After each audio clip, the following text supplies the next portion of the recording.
Welcome to Unbiased and on the Fence. I'm Shane. Thank you guys so much for joining us for this special episode with my friend. And I will actually call you my mentor now because of the section in your book, because you have been so helpful to me. But I wanted to bring you on to discuss your brand new book. So welcome, Cynthia Sue Larson, for those who don't know you.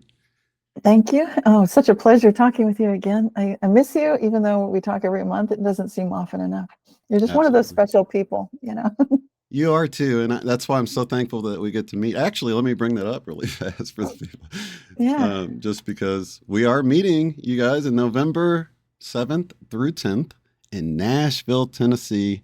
I've got it here on the screen. It's our 4th annual International Mandela Effect Conference annual summit. So come out and join us. It's always a special time. I'll come back to us and we can discuss it because, yeah, it's always a special time to connect with other people. And you brought this out in the book, how powerful it is to make those connections that last a lifetime. So even though it's this 3-day event, those connections made, and it becomes like this node point on our spiritual and life journey, that so many things sprout out from those moments like that. So I'm looking forward to spending more time with you and the rest of the team in November in Nashville.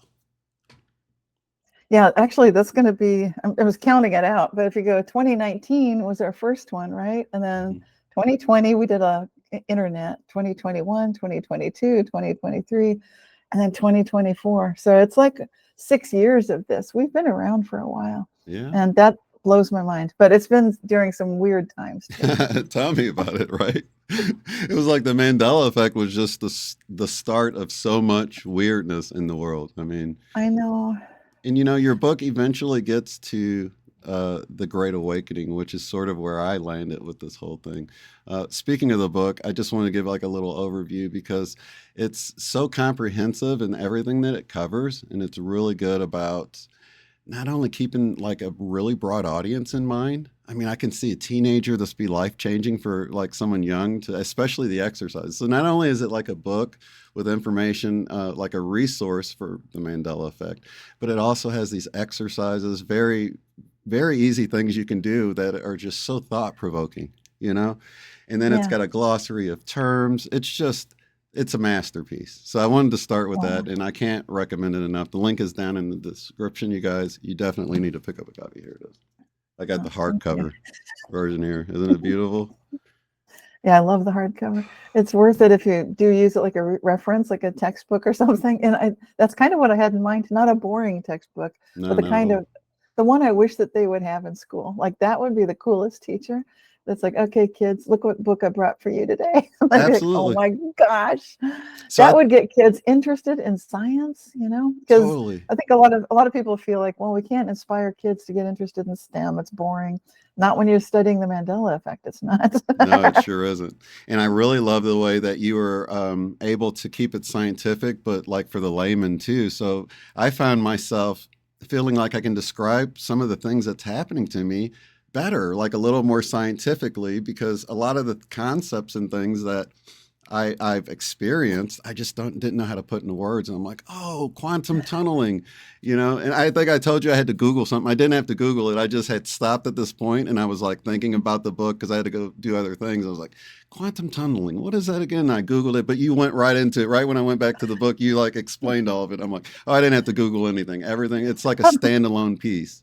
You know, you really give enough information that even if you're not familiar with these terms, they make sense in the moment because you go in and you explain it or whatever. But I don't want to put off the idea that it's all real scientific and boring, because that was little pieces that you tie in. And you have so many of the heroes that I've had, mentors for you are mentors for me as well. I've learned so much from so many great people. So great job with the book. Incredible. Oh, thank you. And I'm keenly aware that so many people around the world are experiencing this, and they have their own entry points, their own mentors, their own information sources. So I was doing the best I could to provide, a sort of a wide swath of experiences and sources of information as much as I could through history, through time, and then just including some of the early pioneers, such as yourself and some people that came even before that people might not know about. They tend to just know Fiona Broome and that's it. But this has been a very big field for some time, like your book, Mandela Effect, Friend or Foe. That's powerful too. And I'm glad to see it's doing so well on Amazon. I was checking out what are the Mandela Effect books, and there's Fiona Broom's up there. Rizwan Virk, his often shows up there, and yours is up there too, with Eileen Colts and Vanessa VA And Paula Pinto as well. and Yeah. Paula Pinto. Yeah. So So it's I think it's great just to honor the people, the YouTube channels too. I was trying to do as much as I could to show this has been as much a phenomenon of a culture and a people. It's like it's a community. If it wasn't for that, we wouldn't have the Mandela Effect. that's why I So like the that's subtitle, the awakening from me to we, because that's totally what it's about.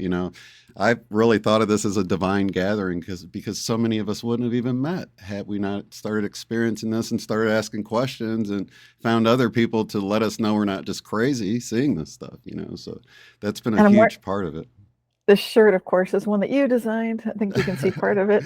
Yeah, and our next year one is going to be, it's cool too. It's been updated for this the new year. So Yeah, this is a special thing. I think we just gave it to speakers. mhm. Maybe we'll design something and make it more readily available. But people are wanting to wear these things, and because it shows like all the different Mandela effects on it.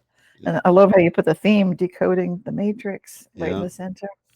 And And our we got a next one is theme. Adventures in Consciousness. That's right, which is pretty exciting because it's quite an adventure, the Mandela effect. It sure is. I, I had fun looking back through history to see, which people may have experienced it. Because I kept thinking some people like Carl Jung, he must have experienced it. And then sure enough, he did. Right. So that was really cool to be able to include his experience. I love those early accounts. Even we covered Philip K. Dick recently, but you brought him up in the book, and a lot of the pioneers to this new thought. That reality isn't as solid and permanent as we think it is. It actually changes, and it ripples back in time and changes the past in a seemingly impossible way. I like to say, because we weren't raised to believe things can change this way, but they really do, and we are like really active participants in how it changes and just how we put our intentions to work for ourselves. And a lot of us are doing it sort of automatically in a negative way, Yeah. and so it really makes you think about your thoughts. I love the exercises included because it really causes you to go inwardly, and that's really what my whole journey has been about. I've kind of taken a step back from doing as many videos because you realize as you're working with other people how much stuff of your own stuff you have to work on, and I've got so Right. much stuff. I'm like, oh my gosh, I thought I was almost there, and it's like, no, you still got a lot to work out, so but it's like if you don't even have an awareness of it, so it's like the Mandela effect really did start. You talk in the book about the hero's journey, and that's so Yeah. helpful because you do feel alone. You feel like people that were always by your side. There is this time you go through where it's sort of like you're stripped of everything for a moment. And for me, it was close to the beginning of the Mandela effect, right? So I'm seeing all this weird stuff happen. No one around to talk to about it. Everyone shuts me down or changes the subject, looks at their phone or something. So that was like a whole double whammy for me, that not only was I seeing this, but other people didn't seem to care. It's like, how can you not care that reality is changing? I know, right? I think that's the biggest shock when people first encounter the whole phenomenon. It just seems so isolating, or it can. Mm-hmm. Fortunately, thanks to the internet, again, we can find others who share this, and then it turns out that maybe there's something that we have in common, and it does look like there is. And several people have noticed it. I did my best to share, like Dr. Taryn Lupo looked into it, and I Mm-hmm. did a couple of studies, and I've interviewed Dr. What's his name? Bernard Beitman, and he looked into meaningful coincidences and synchronicity. And the same kind of people that you see experiencing one are also experiencing the other. So it's quite interesting. It really is interesting. And you just reminded me of a chart that I want to go to because before we go to the chart, when we were at the 2019 Yeah. conference, we were Uh-huh. discussing with people their personality type.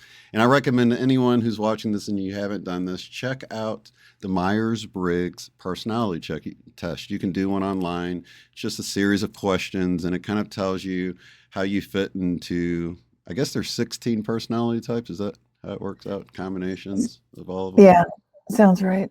So I will bring up this chart because I think it'll be easier for people to, let's see, where is it? See, Here we go. Here we go. Okay, so on the left, here we just have the different types of personality just for by the population. So you can see like the red and the yellow section, 13, that's about an eighth of the percent of the population right there are those two main ones. And then it just kind of goes down as we move around. But we want to Yes. look at, oh, I'll let you talk. Yeah, the E means extrovert. So if you're looking at things like what are those E's, it's starting with E, that's extrovert. And then the next one, it's kind of small, so I'm going to put on the glasses. Yeah, so then the next one would be S or N. So let's start over again. So it's Yeah, I or E for introvert or extrovert. And right. then into N is the intuitive, and S would be sensing, right? Hmm. And then the next one, the third one would be F for feeling or T for thinking. Hmm. And then the fourth one would be either perceiving or judging. So you end up with these really interesting subsets of personality characteristics, which people know, they tend to know what an extrovert or an introvert is, but they're not so typically aware of these other ones. Yeah, So let's the talk about them a little bit so that as we explain how the Mandela Effect crowd seems to be in two of the groups, half of us seem to be in two, just only two groups, and they're some of the smallest ones. So if we work through it, the I and the E is the first letter that, as you said, uh-huh. can be introvert or extrovert if you're more, Right. and it's a percentage too. So like where I was introvert, I was only a little bit, introvert. So I think I was like 56%. And I am that type of person, right? If I'm at a party Unbiased or, and on the fence. right. Yeah, I was close to the 50% on all of them, believe it or not. And I've taken it twice. I forgot what I got the first time. And when I got it the second time, I'm like, this is what I got before. And I don't think I answered the questions the same. So I don't know how it knows. But yeah, one I took just as I was awakening in 2017. And then I did one again a few years ago. I think Nice. 2020, 2021. And I felt like I changed so much as a person. I thought it would come out different, but it was exactly the same. And mine is INFP, I believe it is. Yeah, Okay. INFP. Yeah. Yeah. Yeah, so I'm in Uh, the tan group there of the Mandela affected ones. okay. Yeah, we can find where you are. Oh, wow. Yeah, you're that huge, huge, and I'm an INFJ, so I'm right there. And on the right chart, you can see that together that would be half of the experiencers of the Yeah. Mandela effect, according to that survey that I conducted. That's huge because if you look at the chart on the left, you'll see that is not the case when you find them over there. They're tiny little slivers, It's very actually small. the tiniest one. They can't even label it. It's actually this one here is the biggest group. The smallest group of the population is the biggest group that sees it. How about that? Yes. Yeah, that's mind blowing to me. So when you go through what these things mean, you notice like, okay, they're both I for introverted. So it seems like there's a little bit of an edge if you're introspective. You're Hmm. introverted, so your inner world is more activated. Right. Extroverts draw strength from a group. They love to be in crowds. They love to do things with people. Introverts, not so much. Their idea of fun, it would be curl up with a book, you know, Right. just in your own home or something. So that's the first one. And then the next one that we're looking at is that N, which is intuitive, and the other option would be sensing. So if you're getting information from your senses, then you're getting them from sight, smell, touch, Hmm. things you can physically verify. But intuition is different for those of us who are watching your channel, probably mostly intuitives. And so what does that mean? It means you're getting things that you can sense them, but it's what you might call high sense perception, Right. not necessarily anything rational or verifiable. So this And would be so, the type of person that might like I'm going to the store, everything looks like it's fine, the car's working well, the traffic's fine, and all this, but I have this feeling maybe I shouldn't go. I'm not going to go. So that would be an example of sort of the second letter, right? For no yeah, reason that you can sense, you just but you feel like, trust it, but you like, trust it. Yeah. yeah. So Yeah, or you don't take that flight and then you find out good thing, they right, were stuck. The airplane didn't even go anywhere. right, Everybody got stranded. Like, good, I wasn't on it. exactly. So that's your intuition at work. And then the next one would be, it The could be T and the F. F, yeah. Yeah, so the the T is, what is T? Gosh, well, F would be feeling.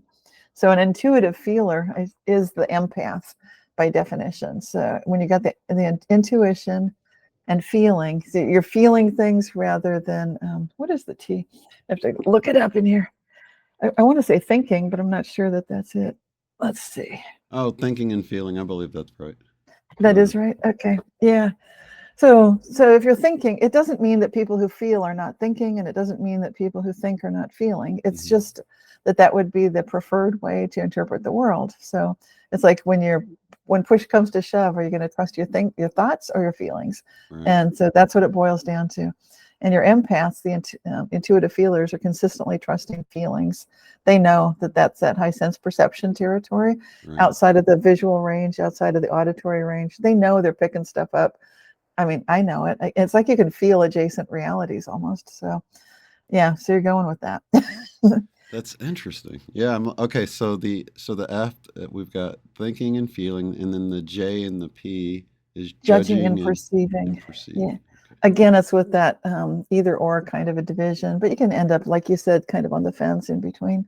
So you're a P, so perceiving, right? Yeah. And so that's going with the perception. So it's really wanting to make sure that you've got that perceptual evidence. And judging, I'm not sure on the clarification of these two.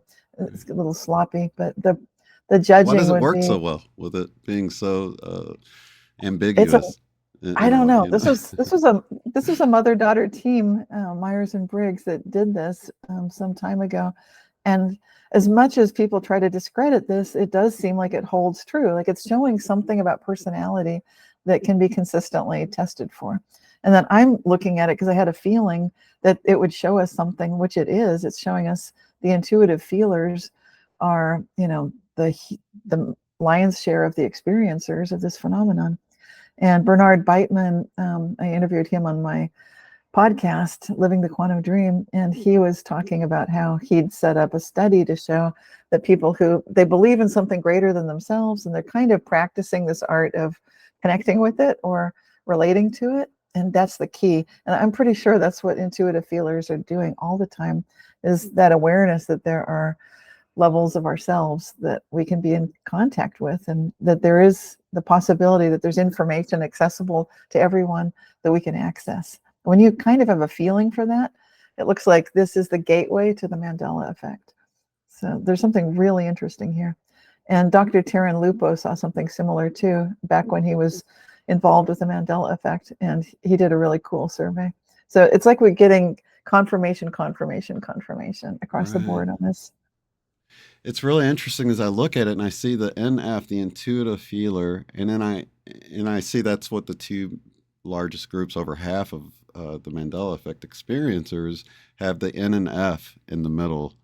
And then I look at the other NFs, and I'm kind of wondering, like the ENFJ, maybe the extrovert part makes you want to accept what others think too much to where it affects your intuition about, you know what I'm saying? It's like, or maybe you judged it too much. I don't really know, because it's like the J is in the INFJ, but it Well, seems like the extrovert element seems to affect it. Thanks for pointing that out. I think that's super cool. Yeah, the ENFJ that you've got there, the light green, it's such a small swath of the experiencer cohort. It's like that group of people is only 4.4%. And But I it's would think almost it would. double what it is in the. That's true. Yeah, so it still did increase, but from the overall population share of the It's pie, more. but it's just so scrambled up from what you would expect. I Like think the focus on others, if you're getting all of your validation, like what does everyone else think, then it tends to toss that some of your intuitive capabilities. So if you want for the ENFJs, if you want to strengthen your intuition and your empath capability, then apparently, if this chart is a guide, which it might be, then you can perhaps become a little bit more of an introvert. In other words, take more time to meditate, maybe just a little bit more meditation, and you'll get more synchronicity, more Mandela effects. It's possible. It's really interesting. So I'm noticing kind of a trend here. Like if you look at the ones with NF in the middle, they're all greater than the population. So even though we look at the ENFP, Hmm. That's kind of down on the right, but it's 9%. But over on the left, it's 8. So it's still higher in that percentage with the intuitive feelers in there.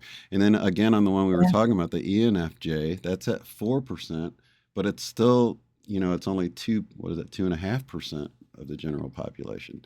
So the E and F definitely seem to help. And if you have the F, N, and J with an E in front, that's enough of the, I guess, INFJ to still pop it up there. You know what I mean? At 4% or whatever it is. Oh, that's interesting. Yeah. Which color is that? I'm trying to find That's it the here. green, the kind of middle Oh, yeah. green, Okay. ENFJ, Yeah. which is two and Yeah. a half percent. But there, it's almost like I said, it's getting up there. Right. 4.1. That is interesting. Yeah, this is very, you could just spend a lot of time looking at this and it would give you a greater sense perhaps of where your family is. Like if a lot of people who are experiencers of the Mandela effect wonder how come my spouse or my children don't see this and I do, or my neighbors. But it could be just like the chart suggests that they're not in a group that's likely to see it. But that doesn't mean they won't see it. It's just Totally, because you're yeah. Because each group has some people that saw it. So, right, right. so Yes, let me see. I wanted to go to the other part of the personality. Something that came to mind when, because I'm always that person like, what other anomalies could have caused this to show up like this? And it's right, like, it just made me wonder, like, people who are just interested in general, right? right. Might be these intuitive feelers to where they would even find out about it. So it's like, not so much if everyone is presented with it, what would it be? But it seems like the intuitive feelers are more drawn to this sort of thing, if that makes Yeah, sense. when I was running this survey, I was not seeking out the Mandela effect community per se. I was trying to go to general populace to sort of see what, have they experienced the Mandela effect. Right. I was also going to Mandela effect groups, a little bit of both. And it was very interesting to see this pattern emerge. I was surprised in a way, but also kind of not, because it makes sense to me that the intuition aspect of personality and the feeling part, and I guess to some degree the introspective part would be a large factor. And indeed they are. Well, you have an interesting section in the book towards the end called like questions and answers, and it's a lot of like really common questions people have. And one of them, you just reminded me of them. One of them had to do with sort of, coming into the. Hang on a second. Okay, one of the questions you had towards the end was, "Does everyone see it?" Or you brought that up, and it was actually one of the questions at our conference that you included in the book because everyone wants to know: is this just something certain people see, or is it something some people aren't even able to see? And I think our answer we gave at the conference was that we all kind of unanimously thought, given enough time and enough consideration, it's something that anyone can see. Is that still how you feel about it too? I do. Yeah, this is something I've been saying. The reason I called my website Reality Shifters, plural, it's not because it's just one or two people. I actually feel like we're all doing this. So it's like we're all shifting reality. It's a normal process. It's how we operate, but it's a hidden process for a lot of us. I think what these charts are showing is that for some of us, it's becoming unconcealed. It's becoming revealed. There's a revelation occurring where we're starting to see that reality changes with our thoughts, with our feelings, that there's a connection happening there. And like you Absolutely. pointed out at the beginning, becomes a journey then of improving ourselves. Ultimately, to me, it makes sense that that would be the direction it goes. Yeah. Because what I notice is that when I get just energized and anything I think starts manifesting, I'd better be pretty centered, grounded, and focused in a good direction rather than focused on what I hate or what I'm afraid of or anything like that. Because it just creates chaos as well as harm, and I don't want to be any associated with anything like that. So it obviously starts changing who I am. And I know I've seen some comments from people who they kind of poo-poo that, like, oh, this is self-help, and but to me, it's necessary for us to evolve. Just like any process, when you see children growing up, they need to start recognizing that their thoughts and feelings and actions have impacts and effects, and it's important for us to become responsible for these. And it may not be fun, and maybe people want to skip that step, but I think it's very necessary. I totally agree. And that can be the best news and the worst news all at once, all at the same time, because it's like we can control our subjective reality just by how we accept things. You could have the worst things happening to you and just have a positive outlook like about it. Like, there is some good. You can find the silver lining, and it really just does really affect the way Mm. you feel. And I think, at the same time, people want someone else to do it for them. So when you find out like it's all in your control, and at the end of the day, you're going to call the shots about this, that can be like, oh, I was kind of hoping someone else would do it. But the powers, it doesn't depend on anyone else either, right? So you don't know where the boat's going necessarily in life, but you can control your experience of how you decide to experience it. And that's probably been one of the biggest takeaways. And you brought it up in your book so beautifully too, that we have the power, and it can be a daunting task, but at least at the end of the day, with you and God or some greater power, right, that you have everything you need. That's why I think it's helpful to see this as a game or some kind of learning experience, because then you realize like you wouldn't be put in a situation if the resources and the tools you need to accomplish this weren't in place. That's how a game works. It wouldn't be fun to send you looking for the key to open that door if the key isn't really in the game. So I think when we realize how much we can interact with our reality, in the book, the exercises bring that out great. I mean, it's simple ways that people can begin to use their intentions and their thoughts to experience reality in a better way. And Right. it's a snowball effect is what I've noticed. And the exercises will create that snowball effect for people. Because a lot of it I just did on accident, A lot of it just paralleled my journey so much with talking about the hero's journey and self-discovery. Like I didn't really even know myself going into this thing, and I didn't even realize it. We don't realize, like, it's like how many of us bought a phone and you know how to do a few things, maybe text or call, but it's got all these apps and all these things you can do. And me personally, I become like them. Like, wait, we can do all these cool things. I had no idea. So yeah, so working on self is huge, and there's no limit to it, and it really is a subjective experience that we have a part in creating and controlling. That's true. And a lot of people don't know that they're on that hero's journey. And it does help, I think, to start recognizing the pattern. Like, okay, because the first part feels like getting kicked out a little bit, like It getting does. kicked out of the nest, It like does.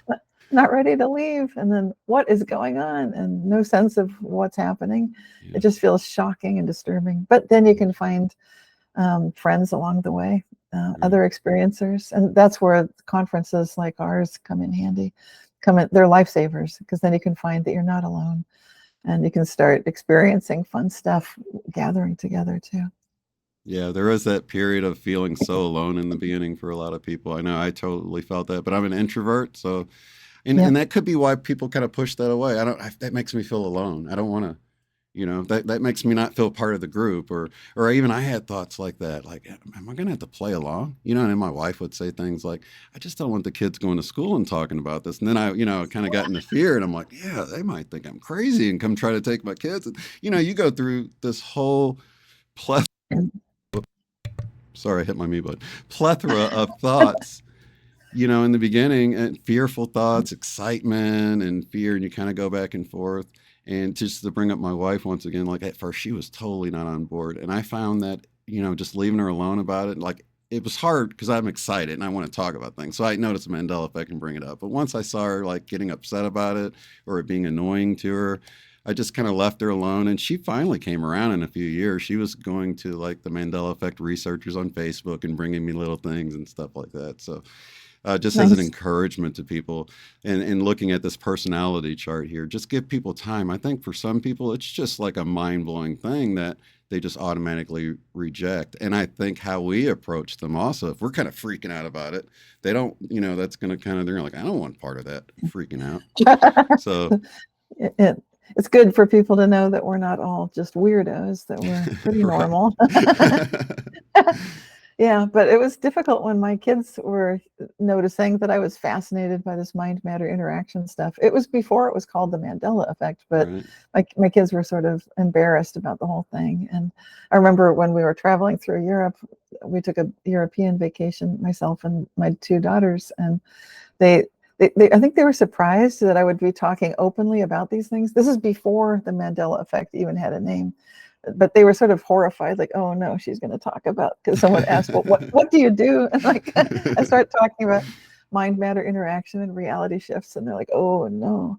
But then they were surprised to consistently see that people, especially in Europe, were really open about it and interested. Like, really, what's that about? I haven't heard about this. And then my daughters are sort of like, seriously, because that was way back, the 1990s and the early 2000s. But anyway, yeah, it's good to know that you can weather these storms, and just be by saying, this is my experience, and you're not foisting it on anyone. I think you found that to be true too, that if we get a little bit too evangelical, it can be a problem. So we don't need to convince people like, look, it's happening, I can prove it to you. Right. That may or may not be the best direction. Now, having said that, there are people, including speakers at our conferences, that sometimes love to engage that way, and so it's not a bad thing. It's just, I've personally not found it that useful for me, talking with people.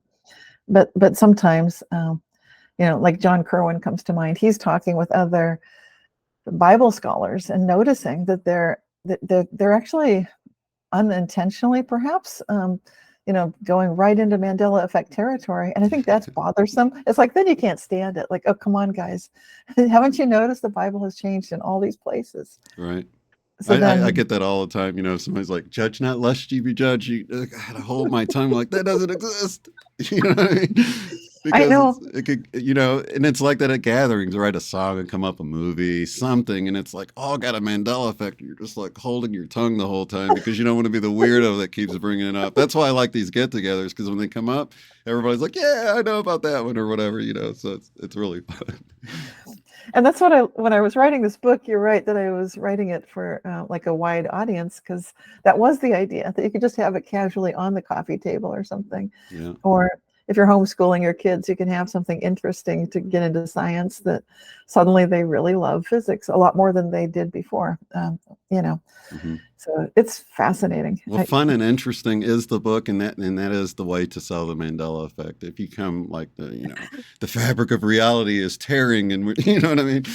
People, I don't know. It's just if you present it as, hey, have you seen any of these cool glitches in the Matrix or something that's more lighthearted sounding to begin with, they'll just kind of hear it out and have it in their mind. You're so funny. Fabric of reality is tearing. Clears the whole room. That's some people they go for the juggler with it, and I'm like, hey, easy, Yeah, exactly. And I like the way you point that out in your chapter, or your part of the book, The Mandela Effect, Friend or Foe, because you're really showing like, look, this is pretty friendly stuff. It's gentle. There hasn't been anything horrific happening. And I think that's a really good point. Right. I agree with that. The gentleness of it. I love how you brought that out in the book too. It's like, if like the devil wanted to, switch the lights, for instance, in the traffic, why wouldn't he do it in the middle of traffic and cause all these wrecks, right? How did it happen and no one noticed until after the fact? You know what I mean? That right there shows that we would have had wrecks and stuff if the lights just switched, So there is a gentleness to it. There is you don't have to look at this sort of element to it. You can blow it off if you want, and it's not forced on anyone. So I totally agree. It's gentle, but it doesn't feel that way when you realize it. Right. And also, if people do use that lens of perception and they're looking for harsh or scary things, they're going to find what they're looking for. So that's part of why I caution, keep adding, how good can it get to whatever you're doing? So if you insist on looking for something terrifying and dangerous, just add, how good can it get, as some sort of bumper bowling safeguard. Oh, totally. Yeah, and even with the devil thing, I'm not knocking anybody who thinks that, because I just think, like, as a Christian, I always thought at the end of the day, God is sovereign, and it's not like the devil pulled a fast one over on God. He knew, you know what I mean? So even from that idea, it's like a Job situation where maybe God allowed it for some reason. And I've seen a lot of positive coming out from it. It's really awakened us to something bigger going on. And I love the story you told in the book. We have something in common that, I don't know if you knew this or whatever, but you told a story in the book where you were somewhere and the drummer had to leave, right? And there Yes. was no drums. This actually happened at Yes. my church the same What? way. Like the preacher and his son left town for 1 week and we had to do service. And his son was the drummer and someone else was preaching, and I was like, hey, I can play. And I had some drumsticks and I had only played on my pillows at home. But I knew as the service went on and on, I'm like, hey, I can play. They're like, really? Come on up. So I went up and played. And it's like when you take those moments to step out of your Yes. comfort zone, Yes. magic happens. Yes. So the Mandela effect was kind of like that. It broke me out of the shell of the daily grind and just working and just trying to get more stuff and, you know, increase your status in life, the things that everybody's thinking, being good citizens that make money, whatever. So it's like it cracked me out of that. And that's part of escaping the matrix while we're still here, is to realize the matrix of control that we're all under. And we all have some level of programming or whatever, but the Mandela effect really helps to break us free of that and imagine new possibilities, you know? Yeah, I love that too. That's so cool that happened to you too. I had no idea. Yeah, so you did the same thing to finish up that, not to ruin the story in the book or whatever, but you did the same Yeah, thing. You just got up there, never played the drums, and you knew you could do it, and it turned out to be this really cool experience. it felt like the inspiration was taking me over. Like to the point I wanted to have the drumsticks. Became a craving and then a longing, and like I need to be up there, and it made no rational sense. Right. It's like, okay, but because I'm an intuitive feeler, it's like, well, here we go. What's the worst thing that can happen? Massive embarrassment. Right. But I was like, so I just jump up there, and I'm a shy person. I don't jump on the stage. So, Yeah. but I did that time. Yep. And it was just for like one song, thankfully, but it went great. That was the shock. I mean, there was a part of me that knew like it's going to go great because I'm just feeling it, kind of like you're feeling the Holy Spirit or something. Like you're Totally. feeling completely at one with the music, Yeah. and You just I get in could the zone. and it was troubling me before I was playing it. I could hear that the beats should be there and they're not, and it started really bothering me. Right. That's why I couldn't stand it anymore, and I just had to jump upstairs. Like, oh no! Well, for me, it was like one of those butterfly effect moments because not only did I get up there and play in that service, when the Yes. preacher returned the next week and heard that I had covered on the drums, and his son, who normally plays the drums, was like, "Oh my gosh, Dad, can he play the drums?" Because he wanted to play the bass. I didn't know any of this, right? So from that moment Oh, on, I would go on Saturdays and we would practice the gospel songs or whatever, and he was learning it on the bass. So it became this huge thing. And then I end up playing for evangelist Mike Murdoch here in Tulsa, like years later. I was his wow. drummer for his weekly meetings and stuff. So it was like that one choice to step Yes. out of my comfort zone, do something that I Yes. didn't know if I could do it, but I just felt Yeah. like I should. I just felt drawn to do it. And I Well, trusted that desire. now that you mention it, I think that had a lot to do with me coming out of my shell, because I was one of the early people talking about this Mandela effect in the form of reality shifts, and it was not easy to do that at that time. So I think it served a different purpose, but it gave me Totally. that feeling like, Like that yeah, stepping stone. Yeah. it showed me that went great, even though you've never played the drums before. So you can do these books, even though you've never written these books before. So it was very supportive.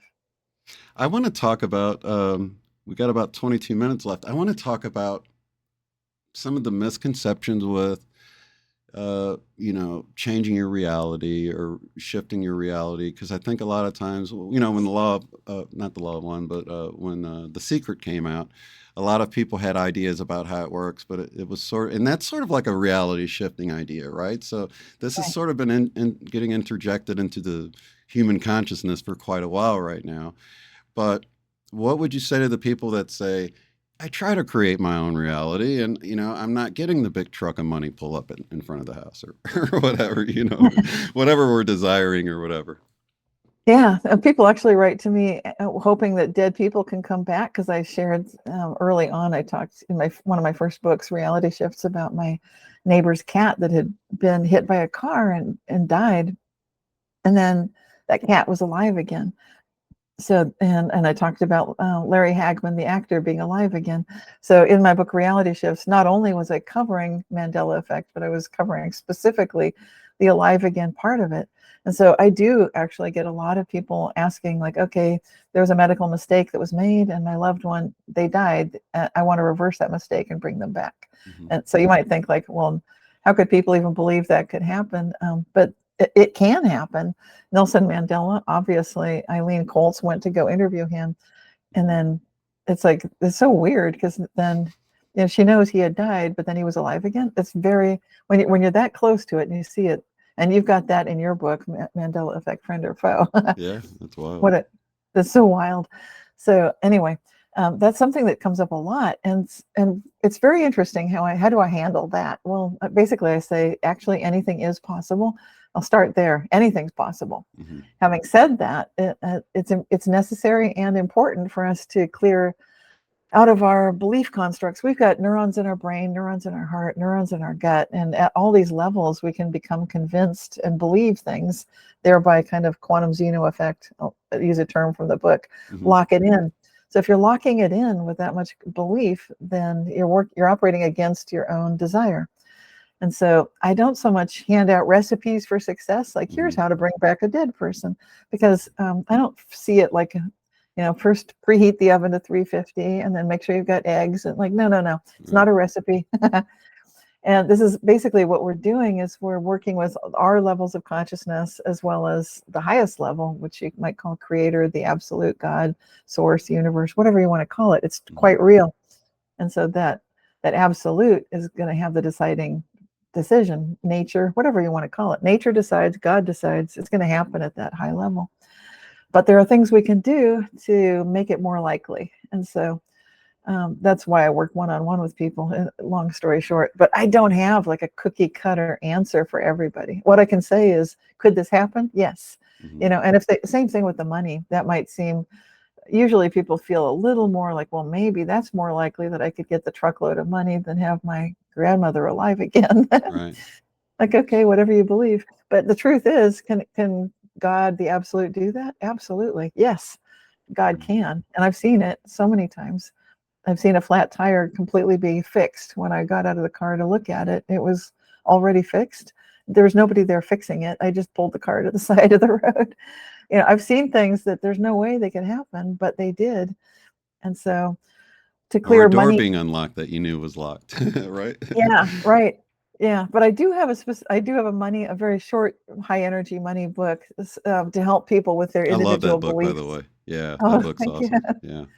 Because that's what you want to do. You want to just turn your contradictory, your beliefs that may be lodged in like the throat level or the heart level, or there are all these little beliefs you might have. You can flip them around to their opposite, create an affirmation, and then you can sort of debug your own programming and then receive a money miracle. Knowing your money type helps. Like, do you believe you have to work for money? If you do, then you'll be working with your career sort of thing. Mm-hmm. If you believe money can miraculously appear for you, it can. And so then it can just be like a windfall in your bank account with no forensic accounting showing where the heck it came from. That keeps happening to me. And so when you've got like $1,000 or more, and there's no way to show where did it come in, and it's always been here, and like, wow, Right. that's so That's awesome. Yeah, God can do this. God can do all this stuff. And then some people, they're more into the stock market, so they want other people's money working for them, whatever. But if you know what kind of personality you have, are you the miracle person, the work for it person, or other people's money? And then you work on your beliefs, then you can pretty much manifest that truckload of money. But you need to know who are you, what kind of beliefs are getting in your way. And ideally work with a higher level of conscious agency. Even if you're an atheist, just believe that there is an ultimate good that can exist. And if you're open to that, then wow, anything wonderful can happen. That's So called, for people that want that book, it's called High Energy Money, was it? Or yeah, Reality Shifter? Reality Shifter's Guide to High Energy Money. Exactly. Okay, so this is an important. I'm glad you brought that book up because I'm one of those people that I just don't want to think about money. Right? It's like Yeah. I don't want to be consumed with it. I don't want to worry about it. I'll just trust universe is going to take care of it. So there was a lot of things that I needed to handle that I didn't because of that very thing. Right? So I hadn't considered any of these background thoughts that were told that. I don't know. There were so many you brought up in the book, like a whole list of things, and I'm like, man, I believe like half of this stuff without even thinking because I was told about it as a kid, right? Money's the root of all evil. Yeah, That's money's the one. root of all. There's so Oh many boy. that I was like, wow, this is like I've got all these programs running in the background, and because I fell to even consider money or make it a priority with making it, I didn't I didn't deal with the programming, the underlying programming that branches beyond the subject of money. You know what I mean? It's like how you view So, people with money too. I mean, there's so yeah, many programming little one-liners that are just floating around in the back of our head, and we just take it for granted that it's there. But just reading them, I felt them breaking away. I'm like, that's totally not true. No, I don't consent to that. No, I don't believe that, you know? So just reading them, that was such a helpful book because I just felt like I'd grown enough as a person that I could just read through this stuff and it just yeah, fall away, you know? I could just let nice. it go. It's a beautiful Love it. Oh, that's great. Thank you. book. So let's see. When we were talking about, I think the book, to go back to my question I'd asked you about sort of creating the reality we want and feeling like we should be able to manifest anything in our life. I think one of the exercises in the book kind of brought up my particular path of how a lot of our reality is controlled by these thoughts, like I was just talking about with the high energy money. We have these thoughts that's sort of floating in the back of our head, and we don't even think about it. You might look in the mirror and say, "Oh my gosh, I'm so fat, I'm getting old," or whatever. You might not actually say it, but you say it in your mind, you know? And it's Right. like you don't realize how much of this stuff, I'm sick, I'm not as healthy. You know what I mean? When we say these things, and it kind of helped me with the I am discourse to realize that how much we talk to ourselves. And but I think one of the big things for me is I like looked at pictures from 20 years ago, and I was like, man, I looked pretty good, but I felt like fat and old then and unhealthy and everything, you know. So I was like looking at myself now, and I was like imagining looking back on myself from 20 years in the future, you know. And I just Yes. began to sort of be in that frame of mind, how I'm going to see myself in the future. And it just switched to me feeling more healthy, feeling better looking and more vibrant and all of this thing. So it was like just the way I was speaking to myself. And I didn't really change anything. I did start drinking more water and like things naturally happened, but I didn't start with that. I started with the way I was thinking of myself. You know what I mean? So I think you're right. It's not a quick answer because all of our, it's such a subjective experience. And that's why one on ones can be so helpful for people. But I know a lot of my one on ones, I find stuff about myself. I'm like, oh, wait, I do that too. So I almost feel like people that come to me, that universe brings to me to help them with something, we're really helping each other because Yes. my awareness gets raised about things about myself. So that can be a powerful thing. So like I was saying, like I've kind of sunk in the back with not doing as many videos, but it's because I'm starting to realize how much I have about myself that I can work on and grow as an individual and sort of approach it from a different, you know, perspective, if you will.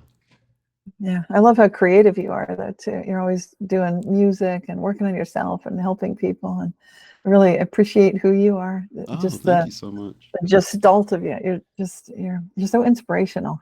I think just the example of you in the world, it gives people a sense of like granting permission to be much more true to who we are, because you're clearly finding ways to, like the art on the wall behind you. It's just amazing.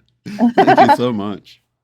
Yeah, it is sort of like finding that Yeah. adventure in life and just living it out and And, I, enjoying it. and this and that song you did at the beginning of the pandemic, "Love Them and Let Them Go." That was Uh, like I still feel that sometimes. Like, okay, and yeah. it's like it's such a helpful thing. So you put really good affirmations into your music as sort of the lyric, and then naturally it's uplifting. I It helps appreciate it. people feel like, okay, don't need to get bogged down, don't need to cry. I mean, Mhm. I want to. It's like this is rough, and man, we've been through some interesting times, and it just keeps getting more interesting. So. Totally. One of the things I realize, like, you know, we all have some level of programming and a lot of the new things that we didn't, things that weren't an Yeah. issue 20 or 30 years ago. I don't even need to Yeah. bring up any of the agendas, but there's so many agendas that are kind of brand new. The kids don't realize because they haven't been around long enough to realize, like, this is all brand new. These arguments wouldn't have happened 20 or 30 years ago, you know? So it's like, once you realize there's this level of programming that we all have, and a lot of Yeah. the younger people have a different thing that they're maybe subjected to and that they believe in, and that can become like a wall between us and the younger generation if we don't keep love on this whole separate level, you know. Yeah. So a lot of the people have adult children that are doing things they don't agree with or whatever, and they've allowed that to like sort of seep in and affect their relationship, which I think, that's sort of the indicator of whether you've let them win or not, right? If you're going to let the programming tear you apart with your family or whatever, then that's the part, not the fact that they're fooled, but the fact that you're letting that they're fooled ruin your relationship or Yeah. ruin the love that you have between each other or whatever. So I don't know. I just kind of felt like bringing it up right now because I know in the beginning, when we're awakening, we'll feel like a lot of the other people are our responsibility to wake up, to the Mandela effect, but even other programming that we see. I think love at the end of the day, just loving someone for who they are and sort of letting their crazy, as long as they're not hurting other people, but they're off into some Mhm. crazy stuff. Kind of let that go for now, and maybe they'll work through it. Because I find the harder we push back, especially parents to their children, the more they Yeah. just kind of want to push back. And the more Yeah. I've let things go, and like, hey, do what you want. I love you to pieces, no matter what. The more they'll kind of let it go and not push back. So hopefully that's Yeah. helpful for people because I know it the Mandela effect has taught me so much beyond the Mandela effect. And that's why I love that awakening from me to we because it really is about the community and how much we can help other people. That's a play on words too, because it's Mandela effect. We call it me, Yeah. M-E, Yeah, I and love then, that. but then W-E, it's like the awakening or the wisdom effect. So it can bring us into our highest calling. It can bring us to be the best that we each can be for ourselves, and let that be the example. So maybe we do, or maybe we don't influence others, and that's okay. And hopefully we're that example so that we're there. It's like the hero's return. When the hero comes back, even though the hero might have felt scapegoated early on and driven out of the village as the weirdo, that Hmm. that may have been the case, and maybe that's part of some people's journey. But when you come back, you can be just comfortable in your own being and Hmm. know that you don't need to foist your ideas or opinions on people, but you do have some experiences with this Mandela effect that are uniquely yours, but they are capable of bringing great understanding to everyone, when people ask you for that. So it's interesting, like you say. Yeah, that's really awesome. Let's see. Let's talk about the conference again. For anybody that Yeah, might have missed it in the beginning, it's coming up in yeah. November. This is exciting because we're starting to get the lineup. We don't have the program yet, but pretty soon we'll have a better idea of what's happening on what days. And we're you and I both, Shane. I know we're excited about some of the speakers that we've heard from, and I don't want to say things too detailed because we don't have it pinned down. But Right. from what Some we're exciting seeing, people though. Yeah. yeah, it's right along the lines of what we're talking about. That this we'll be talking about the adventures of consciousness itself, and what's happening when people encounter the Mandela effect. Hmm. We'll be getting a bit of a scientific look at it. That's all I'm going to say about that. And then we'll get some practical stuff, like things people can actually do to help experience real time that there's this adjacent reality and you can move into it. So Right. we'll get some fun stuff. It's One of hard the not to be specific, but yeah. Yeah, it's going to be really exciting and more interactive than past ones too. So I'm really excited about that. Plus, it's all in one place. So I really love the idea of us being at the same hotel and we can just hang out early, we can hang out late, and then go up. So we don't even the food is there, you guys. So yeah, it's going to be awesome, and it's a beautiful venue. Yeah. Um, one of the things I wanted to go back to, let me think before we go. Uh, yeah, let me All right, so it just slipped my mind. I had to pause it and remember what I was saying. But we were talking about people. I know Jerry's talked about people changing with the Yeah. Mandela effect. One of the things I notice is that even though it seems like you quit focusing on other people and you start working on yourself, the people around you still change. So it's almost like, and it's come through sessions before, like, because I do the quantum healing sessions for people, and it's come through before that our subjective reality and the people around us are a match to our frequency. And as we increase, they're going to seem the same for the most part, but they'll seem a little different. And Yes. and you're not really controlling them. You're just simply going up to a higher floor of the building that you're on, and everything looks kind of the same. So I wanted to talk about that a little bit because I think that will Because I was just talking about feeling like sort of like people are your responsibility with your kids, or waking someone Yeah. up to the Mandela effect. But it really wasn't like that. As I kind of went in and worked on myself, I noticed other people sort of just started getting it, you know? Like I Yeah. mentioned my wife, but my sister also, you know, her and her husband who were completely rejecting it. Like, man, why do you think this is happening? It's like, wait, you see it's happening and now you're wanting to know why? It's like, how did we get from here to here, right? And a lot of people have, you know, but Yeah. Yeah. the people changing, are people, is that how it's working? I think so. It's interesting that you point out, like when you kind of let go, like, okay, love them and let them go. And I'm not going to fixate or claw or hook into them. We wouldn't want to do those things anyway. Right? But, but sometimes we feel like we've got to show them the truth, and we can feel so excited and passionate. But when you let go and you relax, exactly what you're talking about does tend to happen, and you will see remarkable changes, just astonishing ones, things you never thought you would have heard from people. You almost can't believe what you're hearing, that they're coming to a place like they also are suddenly a lot more spiritual. And how did Yeah. that happen? Because this was Right. not a spiritual person, or they're open to the topic. Exactly. And sometimes you'll see just phenomenal improvements in people. So it does seem like, as we're choosing what you might call a golden timeline that we talk about at IMEC so much for ourselves, that we're getting that. We're getting it for everyone without even trying. It's like that's not even the thing we were tasked with, but it's Right. exactly what you're saying. It's like when your vibratory frequency is elevated, then it's like you're in a different world. And it does, there can still be chaos, because I do get people writing to me like, okay, well, then why is it so chaotic? Well, it's a lot of energy right now, and those are just the times we're in. But you can still end up in a good timeline. It's still possible. That's so And like wild you because said, yeah, I'm having one of those moments where like it's like, wait a minute, this is like upside down from how most people think about it, because this yeah, almost ties into what you were talking about, the quantum Zeno effect. Now that you talk about it in the book, but for people who aren't aware, if yeah, you notice, like you'll notice, you know, when you first get into the Mandela effect, if you notice something with geography, you'll tend to want to go talk to your uncle that like flies a plane or does a boat, or if it's or a body change, you talk to your doctor or nurse friend, right? right. And you're like, I got to go to the professionals about this, but you'll find that it's like kind of like the people that don't see it are the people that's really close to it.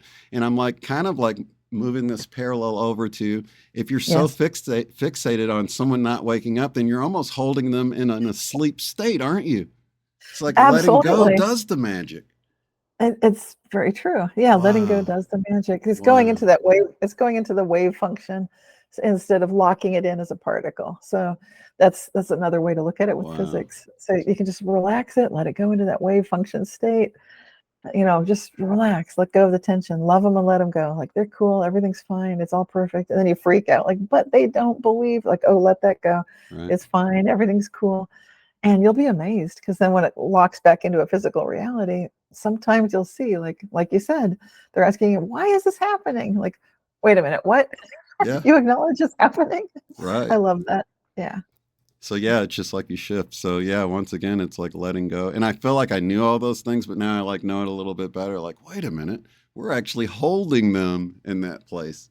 When you like Yeah. hold them as like, well, they're not awake or they reject this or whatever, you're holding them in rejection as, you know, but if you kind of like Yeah. let it go, like, they'll get it when they get it. I'm going to just Yeah. release it.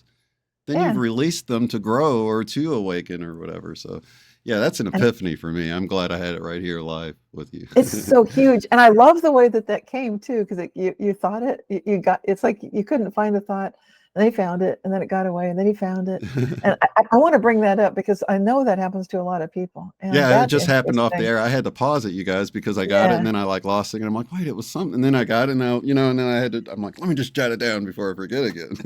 But yeah, that and happens a lot. this is super interesting to me, because what you're doing is you're calling in like a new collective consciousness paradigm, that collectively together we can all, like the 100th monkey, we can start locking in this idea.